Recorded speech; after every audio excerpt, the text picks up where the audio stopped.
မြချဖြူအပိုင်း3ရွှေတကုံကုန်းပေါ်မှာအင်းရဆောင်သူတွေတစောင်းနိုင်ပွဲကျင်းပတော့ပင်မတက္ကသိုလ်သာမကလင်းရွှေရောင်တို့ကိုဖေသိန်းတို့စေကျောင်းသားတွေရောအင်ဂျင်နီယာကျောင်းသားတွေရောလာကြသည်လင်းရွှေရောင်ကိုဇပွဲတစ်ခုသို့အထူးဖိတ်ခေါ်ကရှယ်လီကဧကန်သည်တူတူတို့ကကြာစံချက်ချပြီးအချိုပွဲချပေးရုံပဲဧကန်နေသောရှယ်လီစကားသံမှာလင်းရွှေရောင်တို့မိန်မောနေကြသည်တူတူတို့ကအလုရှုပ်နေကြစေရှယ်လီသည်ဖျားတစ်ပတ်လဲဖူးရအောင်လင်းရှယ်လီကိုလိုက်ဖို့ပါလားဆိုလိုက်သည်လင်းရွှေရောင်မငင်းသာဖျားရင်မြင်ပေါ်ကလူအုပ်ထဲမှာပထမတော့ရှင်လျက်လျှောက်သည်လူတွေကြက်လာတော့ရှယ်လီကသူ့လက်မောင်းကိုတင်းကျပ်စွာဖတ်ထားလိုက်သည်တခါလူတို့ကတိုးဝေးလိုက်လျင်ရှယ်လီသည်လင်းရွှေရောင်ရင်ခွင်ထဲသို့ရောက်သွားသည်လင်းရွှေရောင်ကနှာခေါင်းမှပူနွေးသောအငွေ့ကိုရှယ်လီပါပေါ်တွင်ဖြတ်တန်းသွားသည်လူတို့ကတိုးမရလေရှယ်လီဝမ်းသာလေးဖြစ်သည်အခန့်ရတစောင်းကိုပြန်မြောက်ချင်သေးပါသွေးစည်းကမုတ်ဖက်ရောက်တော့လင်းရွှေရောင်ခါကိုသူတအားဖတ်ထားသည်လင်းရှယ်လီမူးလာပြီးဟိုညောင်မြောက်ကိုခဏသွားနာရအောင်သူဆွဲခေါ်ရသို့လင်းရွှေရောင်ပါလာသည်ရှယ်လီတိတ်မူးလားလင်းရွှေရောင်တန်ကတိုးညင်း၍မူမမှန်ပါခုံနှမ်းပေါ်မှာထိုင်မလားဟုမေးလိုက်သည်ဟင်းလူများတယ်တတိုင်းဘက်ကိုသွားမယ်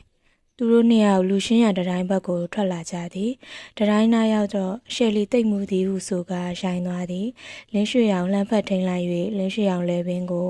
ရှယ်လီကပြန်ဖက်ထားလိုက်သည်ရှယ်လီကိုမှရှန်နဲ့ရေမွေးနှန်းကလင်းရွှေရောင်ကိုရင်မှုမိန်မောသွားစေသည်တစောင်းမုံလာပြေဝန်သည်ထိန်ထိန်သာနေပေမဲ့သူတို့နှစ်ယောက်ရှိရာကိုမှောင်လဲကြလက်ရှိသည်ထိုညကရှယ်လီတစောင်းကိုမပြန်လင်းရွှေရောင်ကနှင့်အဆောင်ကိုပြန်လာခဲ့သည်ဒေါ်လီအစားကမပြောဘူးလားတူတူအဲ့ဒီတစောင်းမုံလာပြင်းနေညကရှယ်လီတယောက်တို့များရှိရဲ့ဇက်ကိုပြန်မလာပဲလင်းရွှေရောင်ကရှယ်လီကိုအဆောင်ပြန်မို့တာတဲ့ကိုဖေသိန်းတို့စီချောင်းသားအုပ်စုတွေငါ့ကိုပြန်ပြောပြတယ်ရွှေတကုံဖះကနေအဆောင်ထိချားမှာအချိန်ကာလတွေနေရာတွေအများကြီးအဲ့ဒီအချိန်တွေနေရာတွေမှာအဖြစ်အပျက်တွေအများကြီးဖြစ်နိုင်တယ်အဲ့ဒီကလေးကလင်းရွှေရောင်ပေါ်မလာတာမဟုတ်လားဒေါ်လီကစိတ်ပါလက်ပါပြောသလောက်တူတူကငြိမ်သက်နေသည်အင်းရကန်ရည်ပင်ကိုသာစူးစိုက်ကြည့်မိနေသည်သူတို့ထိုင်နေရာရှိမြက်ပင်လေးများကိုနှုတ်ဖြက်ကရည်ပင်သို့လွှင့်ပစ်နေသည်မြက်ပင်များသည်အဝေးရည်ဆက်သို့မရောက်ခင်မြေကြီးပေါ်ကျသွားကြသည်တူတူ၏ချစ်သူလင်းရွှေအောင်သည်မြက်ပင်ပြက်စလန်းကိုခင်းသွားလေပြီတူတူငါပြောတာများကြားရဲ့လားမတုံမလှုပ်နဲ့မင်းတို့ဒါကြောင့်ဟိုကခွာသွားတာဘာပဲဖြစ်ဖြစ်တုံနေနဲ့အခုတော့ပို့တသာပေးရစီပါသွားတာပေါ့မင်းစိတ်ကိုနည်းနည်းမှမထိခိုက်ဘူးလားယင်တူတူမထိခိုက်ဘူးလားဆိုတဲ့စကားကိုမမေးပါနဲ့တော်လေဘလို့စကားလုံးနဲ့ဖြေရမယ်ဆိုတာမသိအောင်ကိုတူတူထိခိုက်ပါတယ်မိမတရားနှလုံးသားမှာရှိရဲ့အချစ်ရဲ့အတိမ်နဲ့ကိုတိုင်းတာဖို့ကရိယာမရှိပါဘူးမင်းစကားတစ်ခုကိုတော့တူတူမကျေနပ်ဘူးပို့တန်တာပေးရစီပါသွားတယ်ဆိုတဲ့စကားကိုမကျေနပ်ဘူးငါတို့အိုင်ရင်ပထမနှစ်မှာတင်ရတယ်လေဒေဝကုံမန်တွေကဥကျင်စကားမင်းမှတ်မိလားပေါ်ကုန်ရှုံးကုန်ငါတို့ကုန်ရောင်းကုန်မဟုတ်ဆိုတာလေအခုလည်းတူတူပြောခြင်းတယ်တူတူချစ်ရချိန်ငွေနဲ့ချိန်တွေရောင်းချတဲ့ရောင်းကုန်မဟုတ်ဘူးပို့တန်တာပေးတာအစ်စ်ပေးတာအလေးခိုးတာတွေကုန်ပစ္စည်းတစ်ခုမှသုံးတဲ့စကားလုံးတွေတူတူအချစ်မှလာမသုံးပါနဲ့ဒေါ်လီသည်တငယ်ချင်းဖြစ်သူကိုကြည့်ရင်စိတ်မကောင်းဖြစ်သွားသည်တောင်းပန်သောမျက်နှာထားဟန်ကိုပြောင်းသွားသည်စိတ်မရှိပါနဲ့တူတူမင်းစားဒေါ်လီကမခံမရနိုင်ဖြစ်နေလို့စကားလုံးအသုံးမှားသွားတာဒေါ်လီရိတ်မိရတော့ကြာပြီလင်းရွှေအောင်ကြောင့်ဒေါ်လီစီမှာရှယ်လီခဏလာစုံစမ်းတာမင်းတို့တော့ဖွင့်မပြောမိဘူးဒေါ်လီကိုစိတ်မဆိုးပါဘူးအခြေအနေတွေကမတူကြဘူးဒေါ်လီရှယ်လီကနံပါတ်2ဘော်ရင်းအင်ဂျင်နီယာရဲ့သမီးသူ့ဘဝရှိရေးဟာတက္ကသိုလ်ဒီဂရီပေါ်မှာမတည်ဘူးဒီဂရီမရလဲသူလင်းတယောက်ရရဲ့အမျက်ပဲဒါကြောင့်သူ့မှာကျောင်းသူနဲ့မတူအောင်ဝတ်စားပြီးရင်းနှီးမြုပ်နှံထားရတာအခုသူအမျက်ထွက်သွားပြီတူတူဘွားကဒေါ်လီသိတယ်မဟုတ်လားတူတူအဖေကခြံသမားလူငါးတွေရှိတယ်ဆိုပေမဲ့ဒူးရင်ချံရောစားပင်တောက်ပင်တွေစိုက်တဲ့ဥယျာဉ်ရောလောက်ရတော့ဖေသိပ်ပင်ပန်းနေဖေဝင်ငွေနဲ့တူတူကိုဒီဂရီရအောင်မနှဲထားရတာဒီတော့တူတူဖို့ကဒီဂရီရဖို့ကပထမဒီဂရီရဖို့ကအဓိကမင်းကဒီတော့မေးမယ်ဒီလိုဆိုဘာလို့ရည်စားထားလဲလို့မေးမယ်တူတူချစ်စိတ်ကိုမထိန်နိုင်လို့ပြီးတော့ကိုလင်းဟာရှယ်လီနဲ့မတွေ့ခင်တူတူအတွက်ချစ်ထိုက်တဲ့လူတစ်ယောက်မင်းတို့အသိပဲဒါပေမဲ့မင်းတို့ပြောသလိုပို့တတနီးနယ်ပဲလားဘယ်နီးနယ်လဲတော့မသိဘူးရှယ်လီကိုလင်းကိုရသွားပြီ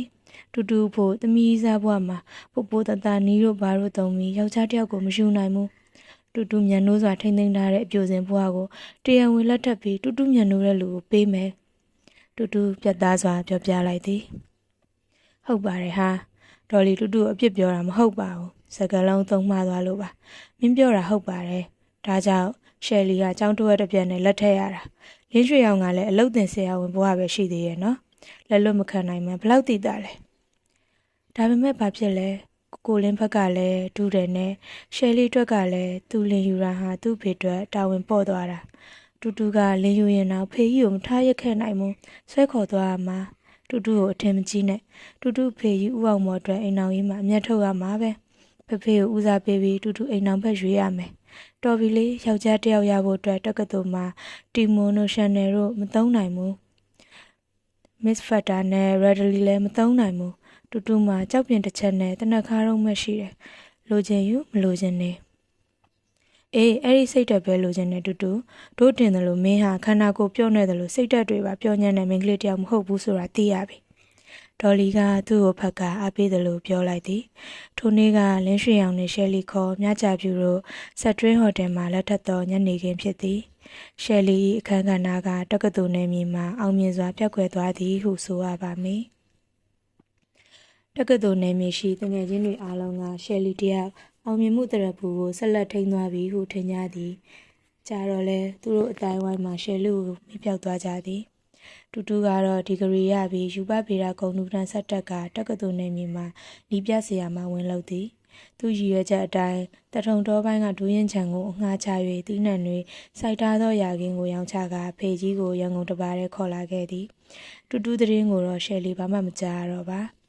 လင်းရွှေရောင်ဆရာဝန်ဖြစ်တော့တောင်မုံမျိုးလေးကိုပြောင်းလာကြသည်တာဦးချင်မီမွေးဖွားစားတော့လင်းတယောက်ဒယ်ဒီရီသားသားရင်နဲ့အဆင်ပြေသားဆေးရုံကိုအလုပ်စင်းပြီးညဦးပိုင်းတွင်စီကန်းထိုင်သည်ညဘက်စီကန်းမှအပြန်မှာတော့လင်းကတကူတော့တောက်ပွဲလေးကျင်းပါသည်ရှယ်လီအိမ်မှာအင်္ဂလိပ်ရတောက်တာကိုမစိုးနဲ့အမီးကြော်လေးလှုပ်ပေးအိမ်နီးချင်းတစ်တော်ဝင်တော့ကြော်ကြီးဒေါ်ခတ်သက်တင်ကအိမ်နောင်သက်ဝါရင်မီဖြစ်၍ရှယ်လီကိုအကြံဉာဏ်ပေးသည်ရှယ်လီသည်လင်းကြအမီနှင့်အရက်ကိုအစင်းသင်းလှုပ်ပေးထားသည်တောင်ပေါ်မြို့ဆိုတော့ရာသီဥတုကအေးရရှယ်လီအပြင်ထွက်တော့ရင်ကလတ်သွားတော့ရင်ငွေလဲပိုကုန်နဲ့ရန်ဖြစ်ပါဖြစ်နေစိတ်ညစ်ရတယ်ရှယ်လီတို့ချမ်းတော်ကအရက်မတော့ရတော့ဘူးလားမမရဲ့ရှယ်လီကမေးလိုက်တော့ကြော်ကြီးကရဲနေသည်ဘာပဲဖြစ်ဖြစ်လေလင်းအိမ်မြဲဖို့အရေးကြီးသည်သူသည်နံပါတ်2မှဒယ်ရီကိုတတိရသည်ဒယ်ရီကလည်းအေးကိုကာကွယ်ကောင်းလိုက်တာအရက်သမားကြီးဖြစ်နေတော့၏နံပါတ်2မှာလွတ်လပ်ရေးမရခင်ကပေါ်တွင်သည်အင်္ဂလိပ်ပိုင်ဖြစ်၍အင်္ဂလိပ်ဆန်သောမြို့လေးဖြစ်သည်လွတ်လပ်ရေးရပြီးတော့မြန်မာအစိုးရနှင့်အင်္ဂလိပ်ကုမ္ပဏီတစ်ခုတွဲဖက်လုပ်သည်ဒယ်ဒီကလည်းကပြဖြစ်၍ကလပ်မှာတောက်ကြရမှာယခုတော့ဒယ်ဒီသည်အရက်ဤကြီးချုံဖြစ်သွားသည်မမီဆုံးပြီးတော့နောက်ထပ်ယူသောအမျိုးသမီးကဒယ်ဒီနှင့်အတူတောက်ပေါ်တောက်ပတ်သူမှာအမေတူမောင်တယောက်နောက်မီရီနှင့်ညီမ2ယောက်ရှိသည်သူစီကိုခဏခဏဒယ်ဒီကအကူအညီတောင်းသည်သူတက်နိုင်သလောက်ကြိုးစားပို့ပါသည်သူဖြစ်ကအများထင်သလိုသူဆောင်ရသောရွှေတရဖူကြီးသည်အစ်စ်မဟုတ်လင်းမိဘတွေကသူတို့သားကိုဆရာဝန်ဖြစ်သည့်အထိကြောင်းထားပေးရသည်ရခိုင်ထုံးစံအထူးသဖြင့်စစ်တွေမှာဆိုတမတ်အတွက်ကြီးကိုမိန်းကလေးရှင်ဘက်ကတင်တောင်းရမည်ဖြစ်သည်ရှယ်လီတို့ဘက်ကဘာမှတင်မတောင်း၍လက်ထပ်ပြီးတော့ဘာမှလက်မဖွဲလိုက်ပါသူတို့ဒီမှာလင်းကအမွေရမည်ဆိုသည်လက်ထပ်ပွဲကိုလည်းမလာမဖြစ်၍လာသည့်ပုံစံမျိုးလက်လိုက်လဲမရှိလားဘာပဲဖြစ်ဖြစ်အဲ့ဒီတုန်းကတော့လင်းနဲ့လက်ထပ်ဖြစ်ဖို့ပဲအရေးကြီးသည်အလုပ်တင်ဆရာဝန်အချိန်ပိုင်းကမပြီးသေးတော့ကမာရွတ်မှာအိမ်ငန်းလေးငှား၍သူတို့2ယောက်နေသည်လင်းမိမတွေကမကျေနပ်ဆိုတော့လဲလက်ထပ်ပွဲမှာမိဘများအရှိန်အဝါနှင့်သူတို့ရသောလက်ဖွဲ့များကိုထုတ်ခွဲ၍ထိုအချိန်ကိုဖျက်ဆီးရသည်တားချင်မီကိုမရခင်ကစိတ်ညစ်ဖို့အချိန်အားမရအဝတ်ကိုယ်တိုင်လျှော်ထမင်းကိုယ်တိုင်ချက်နဲ့ရှယ်လီအလုံးနဲ့လက်မပြတ်ပေလင်းကဆရာဝန်မှမဖြစ်သေးပဲဝင်ငွေမကောင်းသေးတော့အိမ်မော်လည်းမငှားနိုင်ပါသူ့ကိုလင်းရတနေ့နေ့တော့အိမ်မော်နှစ်ပါနဲ့ထားမိဟုထင်သည်တောင်ပေါ်မျိုးလေးရောက်လာ၍ဂျင်မီကိုမွေးပြီးမှကလေးမလေးတယောက်လင်းကထားခွင့်ပြုသည်ကလေးမလေးမရခင်ကလင်းတပည့်ဟန်အေးနှင့်ချက်ရေးပြုတ်ရေးရောအဝတ်လျှော်တာရောသူလုပ်ခဲ့ရသည်အလုပ်များသည့်အထက်မှလင်းကစာရေး၍တပည့်ကျော်ကိုဆေးရုံမှလွတ်တတ်သည်ရှယ်လီလင်းရဲ့လူနာတယောက်ထမင်းပို့မဲ့လူမရှိလို့သူ့ဖို့ပါထမင်းပို့ထည့်ပေးပါ ခဏခဏဆိုသလိုဆင်းရဲသောလူနာအတွက်ထမင်းပို့ခဲ့ရသည်လင်းရသောလာကနေညနေပိုင်းစိတ်ကန်းထိုင်ချိန်မှဝင်ငွေရပေမဲ့လင်းကစရင်ကိုက်အင်းကိုက်လူတစ်ယောက်ဖြစ်သည်နေ့စဉ်သုံးစည်းဖို့ကလွဲ၍ရှယ်လီကိုမအပ်အပိုသုံးလိုအပ်သည်များကိုလင်းထံမှရှယ်လီကတောင်းသုံးရသည်ဆိုတော့ဒဲရီထံငွေမပို့နိုင်ပါဘာပဲဖြစ်ဖြစ်သူကအလျှော့ပေးရသောအပိုင်းကိုရောက်လာပြီပဲရသည့်ငွေကိုစည်ရင်းနဲ့အင်းနဲ့သုံးဆွဲလာရတော့သည်အပြိုတုံးကလိုပါတိတ်ထဲလဲမဝင်နိုင်တော့တားချင်မီကိုကြောင်းထားချိန်မှာတော့ကြောင်းစေးရရောအဝတ်အစားအတွက်ပါပူပူတတလင်းကပေးသည်အဲ့ဒီအထဲမှာသူကပို့အောင်ဆူရသည်ညပိုင်းအရက်မူးလာလေလင်းညင်ဆိုးလေးဝင်လာတတ်သည်တူတူရေတူတူမိရှယ်လီမင်းငါ့ကိုတူတူလက်ထဲကလူလာတာအားလေးရှာလေးကြီးနဲ့လင်းပြောတတ်သည်ကြကြချင်းကတော့ဒေါသထွက်လာသည်ရံပြိုင်ဖြစ်ချင်လာသည်ဒါပေမဲ့မူမူရွနဲ့အိပ်ပျော်သွားတော့လဲရံမဖြစ်လိုက်ရတော့ပြီနောက်ညတွေမှာကြားပါများတော့သူယူသွားပြီတူတူကလည်းအနီးကပ်ရှိနေသည်မှမဟုတ်သူဝင်တိုးစရာမရှိသူတို့ရဲ့အတိတ်ဆက်ကြောင်းကအင်းရကန်ဆောင်တနေရာမှာမြုပ်ကွယ်သွားပြီလေသူတို့မျိုးလေးပတ်ဝန်းကျင်မှာသူတို့အကြောင်းသိသူမရှိသူ၏အိမ်နေချင်းဒေါခင်သက်တင်ကိုတော့သူအားကိုးသည်တမီရချမှအိမ်မော်မင်းကလေးတယောက်ပဲသူ့အနားမှာရှိသည်သူနှင့်ဒေါခင်သက်တင်ကဝါသနာတူသည်တခြားကြော်များလိုအားလက်လျင်ဖဲဆူရိုက်သောအတိုင်းဝိုင်းကိုမဝင်ကြလင်းရွှေအောင်တပည့်ကျော်ဟန်ရီယာလင်းသွားလို့ရလိုက်ရသည်ဒေါခင်သက်တင်ကအောင်လန်စားတီဖြစ်သည်ဒေါခင်သက်တင်လာလျင်သူစကားပြောပေါ်ရသည်ဒေါခင်သက်တင်သည်သူ့ထက်အသက်10နှစ်လောက်ကြီးသည်အရန်မြင်မြင်ထောင်ထောင်မမအသားဖြူဖြူနဲ့ရုပ်ရည်မဆိုးလားဒီဂရီယာပြီးအလုံးဝင်နေရမှာတက်တော်ဝင်ထားဥပေမြင့်နဲ့လက်ထပ်ပြီးအလုံးမထွက်ကလင်းတဲ့သွားရလိုက်နေရသည်ဝင်တော့ကြီးကပူပူဝဝဘိုက်ပူပူနဲ့စကားပြောလျင်ရေလိုက်လျင်သူ့မျက်လုံးလေးကကျဉ်းသွားသည်အစင်လိုလိုပြုံးရည်နေတတ်သည်သူတို့အိမ်မက်စီကဆူဆူညံ့ညံ့အတန်မကြားရသားသမီးမရှိသည့်အပြင်ဒေါခင်သက်တင်ကတိတ်တိတ်ဆိတ်ဆိတ်နေတတ်သူမျိုးသမီးတယောက်သူအားလက်ချိန်မှစာဖတ်နေတတ်သည်ဒေါခင်သက်တင်နေပုံထိုင်ပုံကိုရှယ်လီအားချမိသည်သူ့မှာတော့သားသမီးတွေနဲ့ဆိုတော့ဒေါခင်သက်တင်လိုစာဖတ်ချိန်သိမ့်မရဒေါခင်သက်တင်ရောက်လာလျင်စာအကြောင်းပေအကြောင်းကိုစိတ်ဝင်စားပွဲပြောတတ်သည်သူကတော့သူခံစားနေရသောဝေဒနာတွေကိုထုတ်ဖော်ပြပြတတ်သည်ဒေါခင်သက်တင်ကသူ့ကိုအမြဲတမ်းနှိမ့်သိမ့်ပေးသည်လင်းသိနဲ့ပတ်သက်သောဝေဒနာမှာမိမတွေအတွက်ခံစားရမည်အဝိနိကဒုက္ခတဲ့တခါတော့ကသူကလင်းကြောင်းရှင်ဖွင့်သည်အများအထင်မှာပေါ်မမရဲ့လင်းလိုတထေးသားကိုရှယ်လီရလာတော့အောင်မြင်မှုပေါ့ဒါပေမဲ့အများထင်တယ်လို့လင်းမိဘတွေကရှယ်လီကိုမဆက်ဆံဘူးရှယ်လီမှာမပေါ့မပါဖြစ်နေလို့သာသားသမီးချင်းစာနာပြီးပေးစားလိုက်ရတာပေါ့လက်ထက်တုန်းကကုန်ကြတာလဲဒရီကခံရတာပဲလက်ထပ်ပြီးတော့လဲလင်းဖြစ်ကိုမမမြင်တယ်မလားလူပြိုတော့ကတောက်တက်တယ်လို့မကြားမိပါဘူးဒေါခင်သက်တင်ကပြုံးနေသည်ရှယ်လီကိုတော့တနာဟန်နဲ့ကြည့်နေသည်လူပြိုတော့ကတောက်တော့မတောက်တာအခုတောက်လဲအင်္ဂရိရတောက်အောင်ထိုးကဖန်တီးပေးရမှာပဲရှယ်လီလင်းအကြိုက်လိုက်ရောရမှာကဒိုမိမတွေရဲ့အဝိနိကဒုက္ခလို့ဆိုရမှာပေါ့မတောက်တတ်တဲ့ယောက်ျားရခဲ့ရင်တော့ဒီမိမအမတန်ကောင်းနဲ့ဆိုရမှာပဲမမဆိုရင်တစ်တော်ဘက်အရာရှိဆိုတော့လူသူဝေးတဲ့အရက်တွေမှာနေရတာဂျာတီဥတုကလည်းအေးတော့သူတောက်တာခွင့်လို့ရတာပဲဒါပေမဲ့မိမဖြစ်ရတဲ့ဘဝမှာတို့မြမမိမတွေဟာအမတန်ကောင်းပါတယ်ဒေါခင်သက်တင်စကားတွေကိုရှယ်လီကလေးလေးဆဆနားထောင်နေသည်ဟုတ်တယ်လေမမသိရသလောက်တရုတ်အမျိုးသမီးကိုမယူခင်ကရောက်ခမလောင်နေရနွားဝဲသလိုသွားပနက်ချောင်းရှိလဲရေတွက်ပြီးသွားပြည့်ကြည့်ရဆိုတာတကယ်ရပြီးတော့လဲရောက်ခမအိမ်မှာကျုံလို့နေရတာအခုသူတို့ခစ်တစ်ပြောင်းမှအမျိုးသမီးအခွင့်အရေးမနှဲတယူရတာဒါတော့အတွင်းကျတဲ့နေရာဒေသတွေမှာချွေးမကိုကျုံလို့ခိုင်းတဲ့စနစ်ရှိနေတာပဲလင်းသားကလည်းလက်ထက်ကလေးကထဲလိုက်တဲ့အိမ်မော်ကိုခြေတော်တင်ခွင့်ရှိနေတာလင်းသေးတော့လဲအမွေစက္ကန့်ပိုင်းဝင်မှာမယားကအဓိကမဟုတ်ဘူးအိန္ဒိယကြတော့ဒေါင်းကြီးခေါ်တယ်လေလင်းရဖို့မိန်းကလေးကတင်နှောင်းရတာအဲ့ဒီတင်နှောင်းမှုပတ်စံမတတ်နိုင်လို့ကိုတက်တည်ကြတဲ့အင်ကြီးရသူတွေအများကြီးပဲမမကဇင်းတွေထဲမှာဖတ်ဖူးတယ်လင်ရပြီးတော့လဲဒေါင်းကြီးမတန်တဆတင်တောင်းရပါမယ်ရောက်ခမတွေကနောက်ထပ်ဒေါင်းကြီးရကျင်သေးရင်အဲ့ဒီချွေးမကိုကြံဖတ်တက်ပြီးနောက်ဒေါင်းကြီးတင်နိုင်တဲ့မိန်းမနဲ့ပြေးစားတာဒါတွေကအင်ကြီးရမှာတပုံတပင်းပဲအိန္ဒိယနဲ့တရုတ်အမျိုးသမီးတွေဟာမဟာဘဝရအောက်မှာပြပြဝင့်နေရတာမြမလိုလင်မယားကွက်ရင်လဲတရက်စိတ်ထချမ်းခွဲနှစ်ဥပိုင်ပစ္စည်းကိုအညီမျှဝေခွဲခွင့်မရဘူးလေသိရင်လဲဒုပမာကလင်သေးမယားပိုင်မယားသိလင်ပိုင်တာပဲသူတို့အရက်တောက်တာအပြစ်မပြောပါတာကတော့ဂျပန်မိန်းမတွေရောထိုင်းမိန်းမတွေရောတခြားနိုင်ငံကမိန်းမတွေပါလင်ကိုလက်ပိုက်ချနေရတာပဲ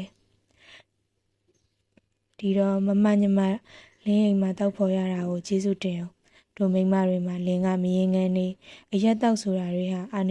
အာဝေနိကဒုက္ခလို့သာမှတ်ထူးဆန်းတာမဟုတ်ဘူးဖြစ်တတ်တဲ့ကိုမှခေါင်းကိုက်လို့ပဲမှတ်ဒါအတွက်စိတ်မချမ်းသာဖြစ်မနေနဲ့ကိုနွမ်းစိတ်ပန်ဖြစ်မဲ့ဒီစိတ်သောကတွေနဲ့အိမ်မောချနေလို့မဖြစ်ဘူးသူဩဝါဒကဒါပဲဖြစ်သည်ရှယ်လီကိုတက်လက်နှိုးလိုက်၏ဒေါခင်သက်တင်ကြီးရှိနေပြီလို့သူ့ကိုဖြောင်းပြနေသိမ့်ပေါ်ရသည်ကျေးဇူးကတော့အထူးတင်ပါသည်ဒါပေမဲ့သူခွင့်မလွတ်နိုင်လောက်အောင်နာကြီးခံခဲ့ရသောအဖြစ်ကတော့သမီးအင်းနီကိုကိုဝင်ရှိစဉ်ကဖြစ်သည်စနေတနင်္ဂနွေရုံအားရဖြစ်စေဆေးရုံမှအားလည်းရဖြစ်စေမြင်းတစည်းနှင့်သူ့တစ်ဖက်ခံဟန်အေးကိုခေါ်ကာဆေးအိမ်နှင့်အတူခရီးထွက်သွားသည်တောင်မော်ရွာလေးကိုစိတ်ကူးထွက်သည်ဟုဆိုသည်မြင်းကိုစီစီးထွက်သွားသောဆရာတစ်ပည့်နှစ်ယောက်ကိုစားတောက်ဆရာပစ္စည်းစုံထည့်ပေးရသည်တခါတရံမှနေချင်းပြန်သည်ညအိတ်ဒီကပိုများလာသည်တောရွာများမှာဆေးရုံဝေဆရာဝန်ဝေးလင်းတယောက်စေရနာဝန်ထမ်းစိတ်ကူးထွက်သည်ဟုပဲသူထင်သည်အင်းဒီကိုမွေးသည့်နေ့ကဘိုင်းနာလာသည်လင်းကမရှိတောရွာများကိုစိတ်ကူးထွက်နေသည်အိမ်မယောက်ျားပေါ်ဟူ၍တားချင်မိပဲရှိသည်ထမင်းချက်ကလေးမလေးကခိတ္တအိမ်ပြန်နေသည်ထိုညကမိုးတွေတဲလိုက်သည်မှအလွန်လျှက်စီးတွေဝင်းကနေလက်၍သွားကြသည်မိုးချိုးပစ်လိုက်တိုင်းတားချင်မိသည်သူ့လက်ကိုမျက်စိသင်ငယ်နှင့်ဆွဲကင်ထားသည်ဗိုက်ထဲမှနာကျင်မှုပြင်းထန်လာတိုင်းသူသည်ချတားချင်မိလက်ကိုနာဆုပ်ကင်ထားမိသည်ဒေါခင်သက်တင်တို့အိမ်ဘက်ကိုလှမ်းအော်ရအောင်ကခြံဝင်းကျဲနေ၍အလှမ်းဝေးလာသည်မိုးရီထဲမှချင်းမီကိုလည်းတယောက်တည်းမလွှတ်ရသူ့နှစ်ဖူးမှချွေးသီးချေပေါက်တွေကျလာသည်ချင်းမီကသူ့မျက်နှာကိုငေးဆိုင်ကြည့်နေသည်ဆေးရုံကိုဘလို့သွားရပါလေကပြင်းထန်စွာတိုက်ခတ်နေသည်လေတံကြားမှအိမ်အပြင်မှလူတံကြား၍အတက်သွားသည်တပည့်ကျော်ကအိမ်တကားဝရောက်လာသည်မဆရာရဲ့မြင်းမော်ကလိမ့်ချပြီးခေါင်းကွဲသွားလို့ဆေးရုံမှာတင်ထားခဲ့တယ်ကြကြချင်းရှယ်လီထိတ်ထိတ်ပြပြဖြစ်သွားပေမဲ့သူဘာမှမတတ်နိုင်သူ့ဝေဒနာကပိုဆိုသည်ဟေးမဘိုင်းနာလာပြီဟိုဘက်ကဒေါခင်သက်တင်သွားပြောပြီးကားယူခဲ့မကိုဆေးရုံပို့ပေးသူကရှုံးမဲ့ပြောလိုက်၍ဟန်အေးထွက်သွားသည်ဒေါခင်သက်တင်အိမ်ကကားရောက်လာတော့မှဂျင်းမိပါခေါ်ကဆေးရုံထွက်ခဲ့ရသည်လင်းကိုကြည့်ခြင်းပေမဲ့ဘိုက်ကတအားနာလာပြီဘလို့မှမဟန်နိုင်ဆေးရုံမွေးကန်းတို့သာတန်းယူသွားရသည်လင်းကိုလည်းကြည့်ခြင်းမွေးကန်းကလေးမှလည်းမထွက်နိုင်ဂျင်းမီကဟန်အေးနဲ့တူသူ့ပင်နာသွားနေရသည်သမီးလေးမွေးပြီးတစ်တော်ဝင်ထောက်ကြော်ကြီးရောက်လာသည်ရှယ်လီရဲ့နေကောင်းရလားညာကိုဖေးမြင့်နေမကောင်းဖြစ်နေလို့မကိုယ်တိုင်မလိုက်လာနိုင်တာခွင့်လွတ်ပါကားပဲပေးလိုက်ရတယ်ဒေါက်တာအတွက်စိတ်မပူပါနဲ့ခေါင်းကိုနှစ်ချက်ချုပ်ရတယ်သူတတိယရင်ရှယ်လီကိုလာကြည့်မှာတတိယရင်းနဲ့တတိမရနိုင်အောင်ဖြစ်သွားသည်ဆိုတော့ဘလို့တန်ရများလဲသူကလည်းမထနိုင်သေးအိမ်မှာလည်းထမင်းချက်ကလေးမှနဲ့ချင်းမီပဲရှိသည်မတက်ရဲ့အိမ်လဲခီးဥဆိုင်ပါနော်သူတပည့်ဟာသူ့အနာမှာနေရမှာဒေါခင်သက်တင်ကိုပဲတပွားပွားမှမိသည်ဒေါခင်သက်တင်ပြန်သွားသောဂရင်ဘေးရှိသမီးလေးကိုလှမ်းကြည့်ရင်သူ့ရင်တွေပူလာသည်ဆရာဝန်ကြော်ဖြစ်၍ဆေးရုံကအထူးခရီးဆိုင်ကြပါသည်ဒါပေမဲ့သူဆေးရုံမှာကြမနေခြင်းအမျိုးသားဆောင်ဘက်ကလင်းတယောက်သူ့စီကိုဘာကြောင့်လာမကြည့်နိုင်တာလဲတန်ရာကဘလောက်ပြင်းထန်လို့လဲသူ့စိတ်တွေတန်တရားတွေဝင်လာသည်ဆေးရုံအုပ်ကြီးသူ့ကိုသတင်းလာမေးမှသူသတင်းမေးကြည့်ရသည်လင်းတန်ရာကတိတ်များသလားဆရာကြီးကပြုံးနေသည်စိတ်မပူနဲ့ရှယ်လီခေါင်းဆိုတော့ဂယုဆိုင်ရတယ်လေမတော်တဆအတွင်းတန်ရာကအုံနောက်ထဲသွေးစိတ်မှဆိုလို့နားခိုင်းရတာစောင့်ကြည့်နေရတာခုတော့မစွန့်ရင်ရတော့ပါဘူးရှယ်လီသည်ကြမနေလို့တော့ပါ3ရက်နဲ့ဆေးရုံကဆင်းလာသည်လင်းဆောင်ကိုသွား၍လင်းကိုကြည့်ရသေးသည်လင်းချင်းနေကောင်း၍စိတ်သက်သာသွားသည်ရှယ်လီအိမ်ရောက်တော့မှဟင်းချနိုင်သည်ဘာပဲဖြစ်ဖြစ်အိမ်ရှင်မကိုယ်တိုင်အိမ်မှာရှိနေတော့မထနိုင်ဘူးဆိုတော့သူကရင်ပေါ်မှစီမံခန့်ခွဲနိုင်သည်ဒေါခင်သက်တင်ကလည်းလာရောက်ကူညီပါသည်တပတ်လောက်ကြာမှလင်းရွှေအောင်ဆေးရုံမှာဆင်းရသည်ခေါင်းမူတာတော်တော်နဲ့မပြောက်အိယာပေါ်နာခိုင်းကရေဘတ်တိုက်ကကျွေးတာမွေးတာအကုန်ရှယ်လီကလှုပ်ပေးသည်ကလေးကတစ်ဖက်နဲ့ရှယ်လီတော်တော်ပန်းယူသွားသည်သွေးနှုတ်ခြင်းကိုသတိမရနိုင်သမီးအင်းနေတလားရလာတော့လင်းတော်မောင်သတင်းမှန်ကြားရသည်ရှယ်လီသည်လင်းညဦးစေကမအပြန်အမီးတွေအရက်ပလင်းတွေဖန်ခွက်တွေပြင်ပေးပြီးသူ့ပါစပွဲမှာထိုင်လိုက်သည်ဒီမျိုးလေးမှာလင်းသတင်းကပြတ်နေပြီလေရှယ်လီကဆလိုက်သည်ဘာသတင်းလဲလင်းအမီးကိုတစိမ့်စိမ့်ဝါရင်ဖန်ခွက်မှအရက်တစ်ချိုင်မော်ရင်မေးလိုက်သည်တောရွာကိုဆေးကုစင်းနဲ့ရှယ်လီအဟုတ်မှတ်လို့လင်းကောက်မှရလာတဲ့တန်ရာကရွာကောင်မလေးမောင်တွေရိုက်လိုက်လို့ရတဲ့တန်ရာကိုရှယ်လီကအသားတွေတစ်ဆက်တုံကမျက်ရည်တွေကျလာသည်သူတည်းကအမှန်စေကုစင်းသည်ကလည်းအမှန် ဒါပေမဲ့စီကံဖွင့်သည့်အနေနဲ့လင်းမိန်းကလေးအိမ်စတင်ချစတဲ့ချစဉ်ကမောင်တွေကလင်းကိုလူပြိုးဟုထင်သည်ရွာသူရွာသားများကိုစေကူပေး၍လည်းလေးစားကြသည်အိမ်မှာညအိတ်ခွင့်ပြုသည်ခြားလောက်ကြတော့လင်းရွှေအောင်ကမိန်းကလေးမိဘထံမှမိန်းကလေးကိုတောင်းသည်မောင်ဖြစ်သူတွေကစုံစမ်းတော့မှလင်းရွှေအောင်မှာမိန်းမနှင်းကိုသိရလေသည်မိန်းကလေးနဲ့လင်းရွှေအောင်စကားပြောနေစဉ်မောင်တွေကဝိုင်းရိုက်လိုက်ကြခြင်းဖြစ်သည်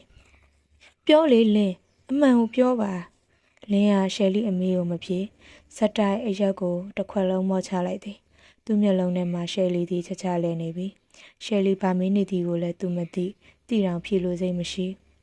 လင်းသိက်ကလင်းကုံကိုလည်းထိမ့်သိမ့်မှုတတိယပါအောင်ဘာကုံသိက်ကဘာမှမရှိငါမှဘာမှမရှိဘူးလင်းသည်တတိလလွတ်អော်နေသည်အခန်းထဲမှအင်းနီငိုတန်းကထွက်လာတော့လင်းနဲ့ဆက်ရန်ဖြစ်မနေနိုင်တော့ပဲသူသည်ကလေးရှိရာပြေးသွားသည်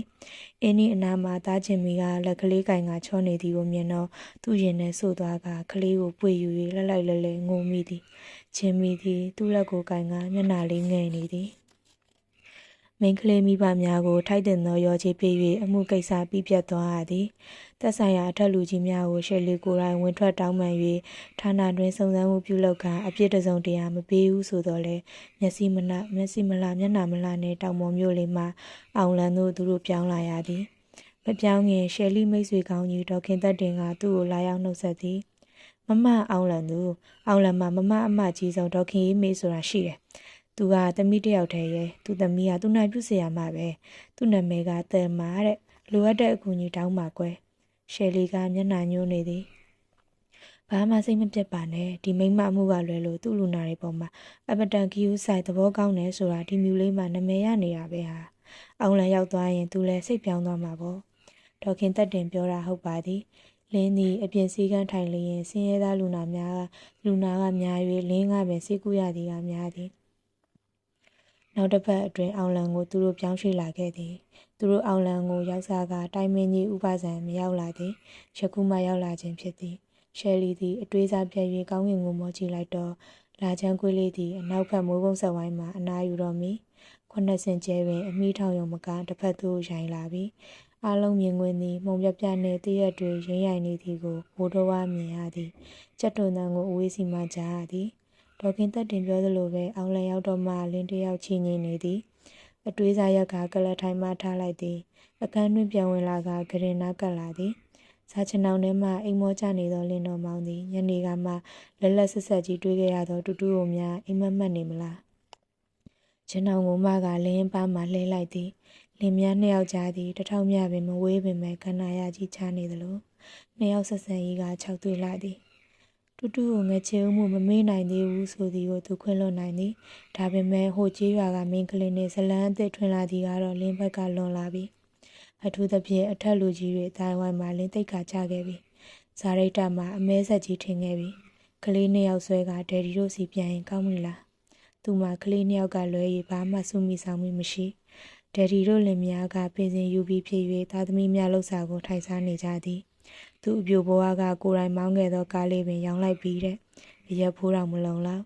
ညီမလေးများသည်သူ့လိုတက္ကသိုလ်ကိုပင်မရောက်လိုက်ကြအထက်တန်းပညာနဲ့ရသောအလောက်ကဝင်ငွေဘယ်လောက်ရှိမှလဲတကားဒယ်ရီကရှင်းရှင်းပဲစာရေးသူ့ကိုပြောဖို့သည်ရှယ်လီ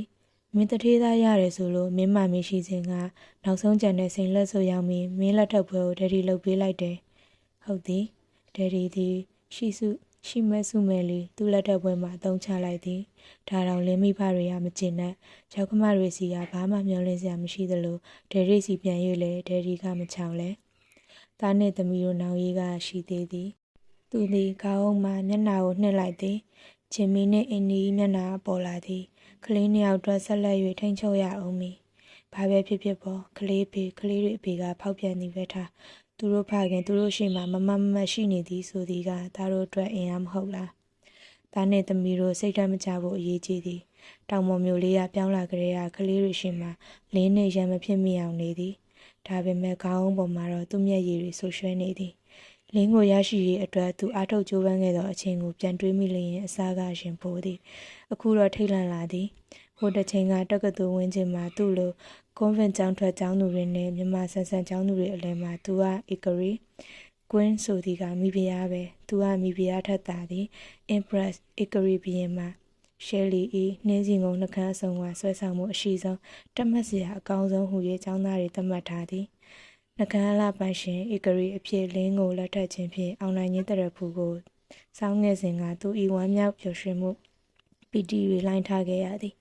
အခုတော့သူ့ကောင်းပေါ်မှာတရဖူသည်ရွှေစင်နှင့်လှုပ်ထားခြင်းမဟုတ်တစားစီကျိုးပဲနေသောရွှေစင်တရဖူဖြစ်သည်ကိုတွေ့ရတော့ထိတ်လန့်မိသည်ကြောက်တံပရံများတွေကလည်းကျွတ်ထွက်နေသည်ပြန်ကျင်းနေသောရတနာတွေကိုသူကောက်ကြည့်လိုက်တော့ချက်ကြောက်များဖြစ်နေသည်သူရင်မှဖြစ်လာသောရင်သွေးငယ်ရတနာအစစ်နှစ်ယောက်ကိုထွေးပိုက်ကလင်းနောက်ကိုဆက်လက်လိုက်ဖို့သူတတိမွေးရအောင်မီထိတ်လန့်စရာကောင်းသောတရဖူအကျိုးပဲကြီးကိုလည်းဆက်လက်ဆောင်ထားရအောင်မီပေါ့လွတ်ပြေး၍လည်းမရနိုင်ပါ